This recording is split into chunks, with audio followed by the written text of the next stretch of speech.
नमस्ते जी, मेरा नाम सुनीता है। मैं गाना गाने जा रही हूँ, कोयल बिनु बगिया ना शोभे राजा।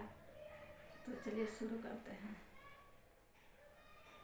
गुलाल बिनु होलिका ना शोभे राजा, गुलाल बिनु होलिका ना शोभे राजा, गुलाल बिनु होलिका ना शोभे राजा, गुलाल बिनु होलिका ना शोभे राजा, मोदिया बिनु देशवा ना शोभे राजा, मोदिया बिनु देशवा ना शोभे राजा, मोदिया बिनु देशवा ना शोभे राजा, मोदिया बिनु देशवा ना शोभे राजा, योगी बिनु यूपी ना शोभे राजा, योगी बिनु यूपी ना शोभे राजा, गुलाल बिनु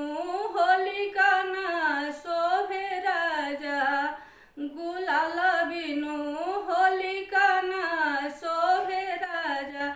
नमस्ते। हमारी वीडियो पसंद आएगी तो लाइक जरूर करिएगा, सब्सक्राइब का बटन जरूर दबाइए। मुझे उम्मीद है कि हमारी वीडियो आपको लोगों की पसंद आएगी।